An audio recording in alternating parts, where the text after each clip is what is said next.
It starts like a normal day. Nothing unusual, nothing different.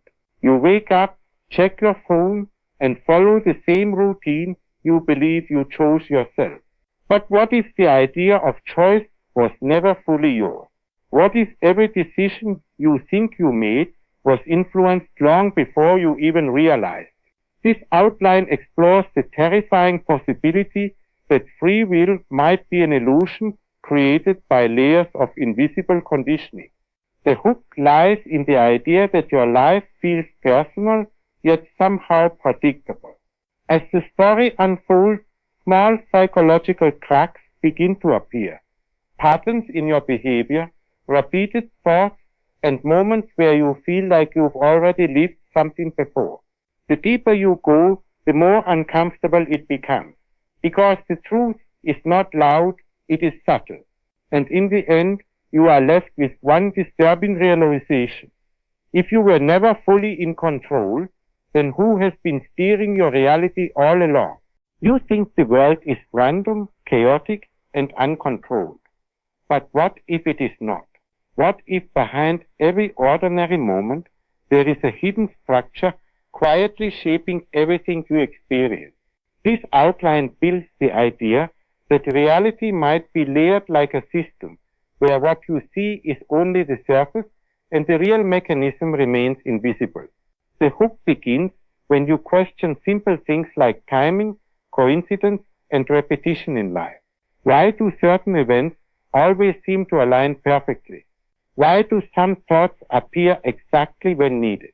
As the narrative deepens, it suggests that nothing is truly random, but instead part of a design too complex to recognize directly. The deeper truth becomes uncomfortable. If a system exists behind reality, then your awareness of it is limited by design, and the ending leaves you questioning not what the system is, but whether you were ever meant to notice it at all. Imagine that everything you perceive, colors, sounds, memories, emotions, is not raw reality, but a controlled version of it. This outline explores the possibility that your senses are not showing you everything, but only what is allowed. The hook challenges your basic trust in perception itself. If what you see feels real, does that guarantee it is complete? As the story progresses, it introduces subtle inconsistencies in human experience, moments where reality feels too smooth, too edited, or too perfectly aligned. It suggests that perception might be filtered through layers you cannot detect. The more you think about it, the more unstable your certainty becomes, and in the end, the unsettling conclusion appears. If reality is controlled, then awareness of control is the only thing that breaks the system. But most minds are never designed to reach that point. Every thought you have feels personal, private, and internal. But what if thoughts are not as independent as they seem? This outline builds a psychological journey into the origin of thinking itself. The hook starts with a simple question. Where do your thoughts actually come from? As you explore deeper, it introduces the idea that thoughts may arise before awareness notices them, creating the illusion of ownership. You begin to see how external influence, memory, environment, and repetition shape your inner voice. The disturbing part is not that thoughts exist, but that you might not be their true source. The narrative slowly breaks the boundary between you and input. And in the end, the most uncomfortable realization emerges. If thoughts are given before they are understood, then the mind is not a creator but a receiver.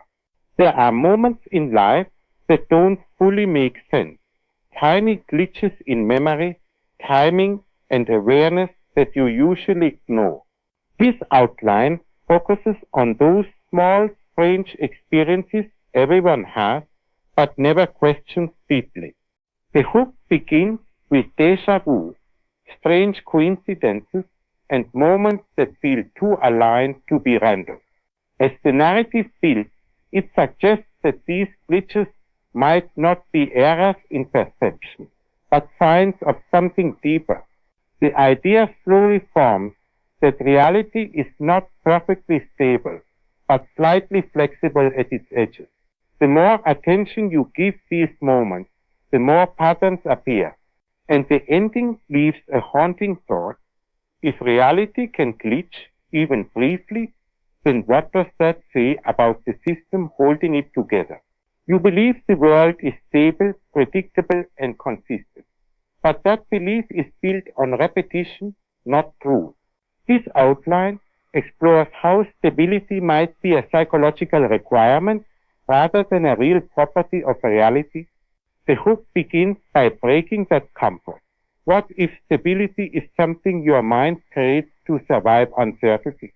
As the narrative progresses, it shows how humans rely on patterns to avoid chaos, even if those patterns are incomplete. The deeper idea suggests that reality might be far less fixed than it appears, but your mind refuses to see instability because it would be overwhelming. The conclusion is unsettling. If stability is an illusion, then chaos is always present beneath it, and you are only never seeing it fully. You always assume you are the observer of reality. But what if observation goes both ways? This outline introduces a reverse perspective, where awareness itself becomes part of what is being observed. The hook begins with a strange feeling, the sense that something is aware of your attention. As the story develops, it explores the psychological tension between observer and observed, suggesting that consciousness may not be as one-sided as it feels. Small moments in life begin to feel different, like attention itself creates response. The deeper the idea goes, the more unsettling it becomes, until the final thought appears. If reality responds to awareness, then observation is not passive, it is interaction. From childhood to adulthood, everything follows a structure: learning, rules, goals, identity formation. This outline explores the possibility that life itself behaves like a script people rarely question. The hook begins by pointing out how predictable human progression is across cultures and societies. As the narrative unfolds, it questions whether individuality is truly unique or just variation within a predefined framework. The idea grows that people may believe they are writing their own story, while actually following a structure shaped long before them. The deeper you go, the more uncomfortable it becomes, because even rebellion can feel like part of the script. And the ending leaves a powerful question. If life feels written, who wrote it? Your mind is powerful, but what if its greatest strength is also its greatest limitation? This outline explores how perception can trap itself through belief systems, fear, and repetition. The hook starts with a contradiction. The same mind that seeks truth can also prevent it from being seen. As the narrative unfolds, it shows how thoughts create boundaries that feel real but are actually self-generated. The more you believe something, the more your perception filters reality to match it. Slowly, the idea forms that your mental world might be smaller than reality itself, but perfectly designed to feel complete. And the ending delivers the final realization. The prison is not built around you, it is built inside you. The final outline flips identity itself. You believe you are the one controlling experience. But what if you are actually the interface through which experience is processed? The hook begins with identity confusion. Who is actually experiencing your life? You or something using you as a point of awareness? As the narrative deepens, it explores consciousness as a medium rather than an origin. Thoughts, emotions, and perception begin to feel like outputs rather than personal creations. The more you examine it, the more the line between observer and system dissolves, and the ending lands with a powerful reversal. If you are the interface, then the question is not what you control, but what is being experienced through you. You live every day following rules you never consciously signed up for. Wake up, work, behave, believe, repeat, but have you ever asked who actually set these rules? This outline explores the possibility that society is built on invisible agreements you observe without noticing. The book begins with a disturbing thought. What if most of your normal life is just obedience disguised as routine? As the story unfolds, it shows how behavior, ambition, and even emotions are shaped by expectations you never questioned. The deeper you go, the more you realize that freedom might not be the absence of rules, but awareness of them. And the ending leaves a sharp question. If you never chose the rules you live by, are you truly living or just participating? You trust your memory more than anything, but what if that trust is the weakest link in your reality? This outline starts with a simple idea. Your entire identity is built on memories you cannot verify. The hook appears when you question how many of your memories are accurate versus reconstructed. As the narrative builds, it explores how memory changes over time, how emotions distort events, and how repetition replaces truth. Slowly, the idea emerges that your past might not be fixed at all. It might be rewritten every time you remember it. The deeper realization is unsettling. If memory is unstable, then identity is also unstable. And the ending leaves you with one thought. If you cannot trust your past, how can you trust who you think you are? Time feels linear, past, present, future. But what if that is just how your mind interprets it? This outline challenges the basic assumption of time itself. The book begins by questioning why some moments feel faster, some slower, and some completely detached from sequence. As the story unfolds, it explores the idea that time might not flow, but instead be experienced differently depending on awareness. The deeper you go, the more strange patterns appear. Moments that feel repeated, moments that feel pre-written, and moments that feel out of place. The unsettling idea is that time might not be moving forward at all. You might just be moving through it, and the ending leaves a powerful question. If time is not what you think it is, then what exactly are you living inside? You believe you see reality directly, but what if everything you see is already processed before it reaches you? This outline explores perception as a filtering system rather than a direct experience. The hook starts by challenging vision itself. What you see is not raw reality, but interpreted data. As the narrative builds, it shows how attention, belief, and expectation shape what becomes visible to you. Slowly, it introduces the idea that two people can experience the same moment but live two completely different realities. The deeper implication is that reality is not shared. It is individually constructed. And the ending delivers a powerful truth. If perception filters everything, then reality is not what exists, but what survives your mind. Deja vu is something everyone experiences, but no one fully understands. This outline takes that familiar feeling and turns it into something far more unsettling. The book begins with a question: why do certain moments feel pre-recorded, like you are replaying something, instead of living it? As the story develops, it explores psychological explanations, but slowly moves into deeper territory, where coincidence starts forming patterns. The idea grows that maybe your experience of now is not as unique as you think. The more attention you give it, the more reality feels structured rather than random. And the ending leaves a chilling possibility. If moments can feel repeated, then who is to say they are not? Every decision you make eliminates countless versions of yourself. This outline explores the idea that alternate versions of you might exist only as unrealized possibilities.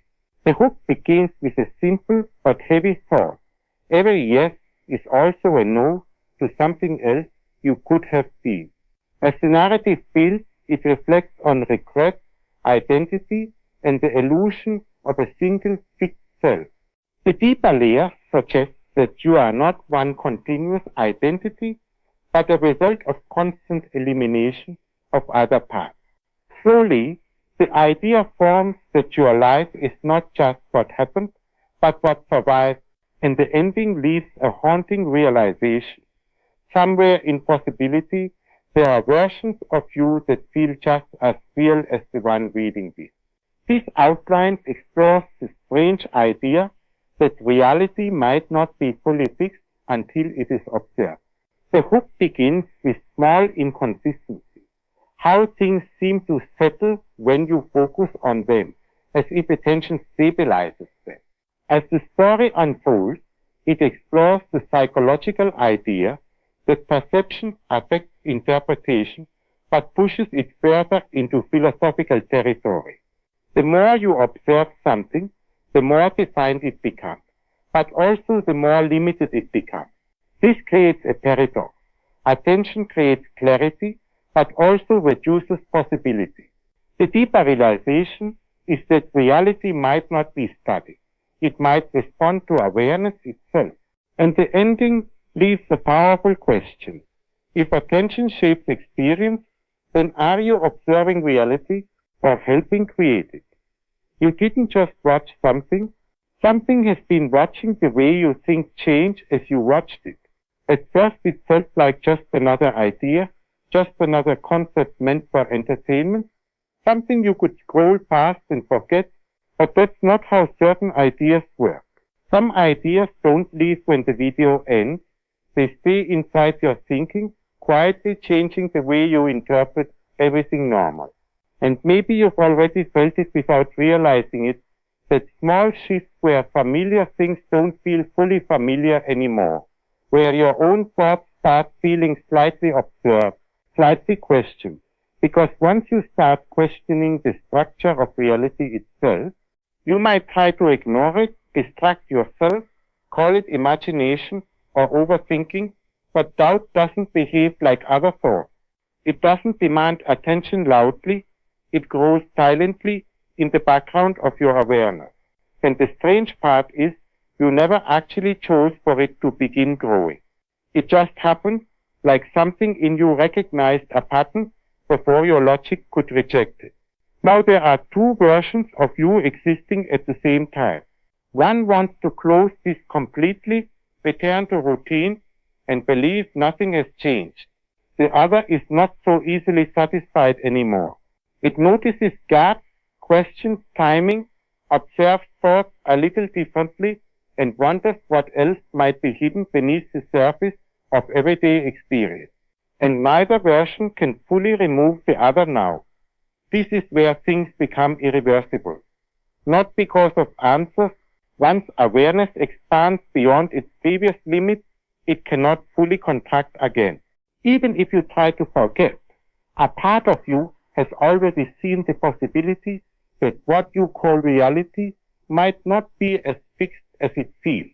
And if reality depends on perception more than you ever considered, then perception itself becomes something worth questioning.